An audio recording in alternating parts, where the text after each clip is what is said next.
தாங்கள் எது கூறுவதாக இருப்பினும் என்னிடம் கூறுங்கள். எது உண்மையோ அதைத்தான் நான் கூறுகிறேன். தேவர்களும் தங்களை பற்றி உண்மைகளை கூறினால் அதை ஏற்றுக்கொள்ளத்தான் வேண்டும்.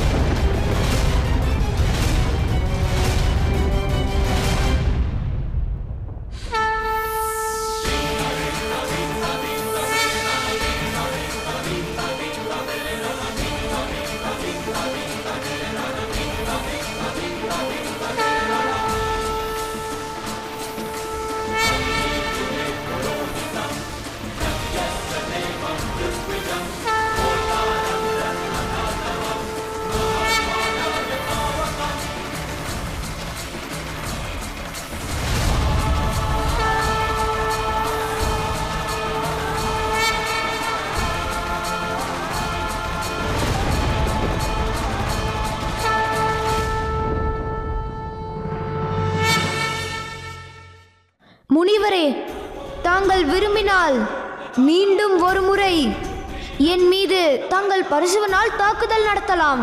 ஆனால் தாங்கள் என் தாயை பற்றி இதற்கு மேலும் ஏதேனும் கூறினால், தாங்கள் யாராக இருப்பினும் சரி, மகா பிராமணனாக இருந்தாலும் சரி அல்லது முன்மூர்த்திகளின் வடிவமாக இருந்தாலும் சரி, நான் தங்கள் மீது தாக்குதல் நடத்துவதை எவராலும் தடுக்க இயலாது.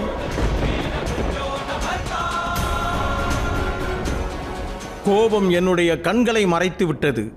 அதனால் நான் உன்னுள் இருந்த மாபெரும் தெய்வீக சக்தியை நான் அறிந்து கொள்ளவில்லை. இப்பொழுது நான் புரிந்து கொண்டேன். நீ மகாதேவர் மற்றும் பார்வதியின் மைந்தன் மட்டுமல்ல, மாறாக நன்மையின் வடிவமாவாய். நீ எனது கோபத்தை அழித்து எனக்கு உண்மைகளை உணர்த்திவிட்டாய்.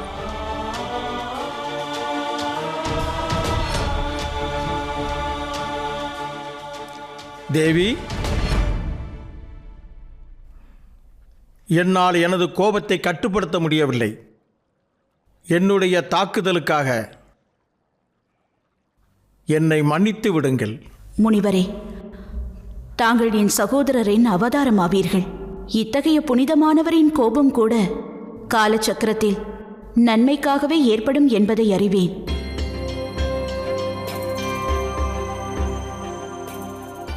அப்படித்தானே மகாதேவா? ஆம் கௌரி.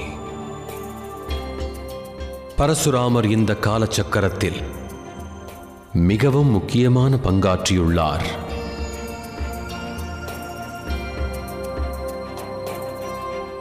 கணேசனின் இந்த உடைந்த தந்தத்தின் வாயிலாக எதிர்காலத்தில் மகாபாரதம் படைக்கப்படும்.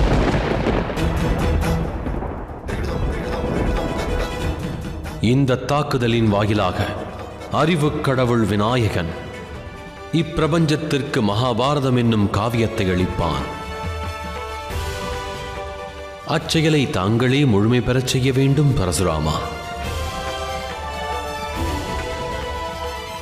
உன்னை எண்ணி பெருமைப்படுகிறேன் மகனே. நீ தாய் தந்தைக்கு அளித்த வாக்கை காப்பாற்றிவிட்டாய்.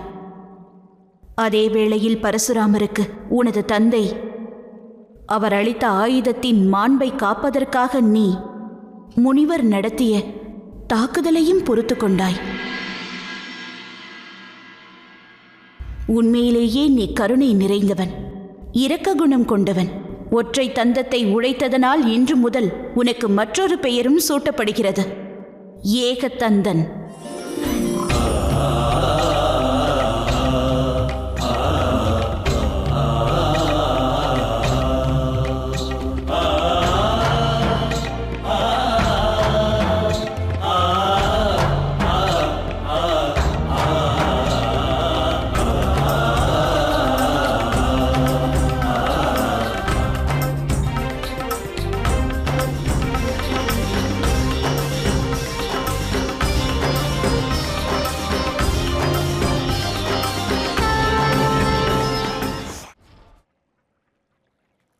மன்னியுங்கள் தாயே. இனி நாங்கள் கணேசனை முழுமுதற் கடவுளாக எப்படி வணங்குவது? ஏனெனில் இப்படி ஒற்றை தந்தத்துடன் கணேசன் முழுமையை இழந்து விட்டான்.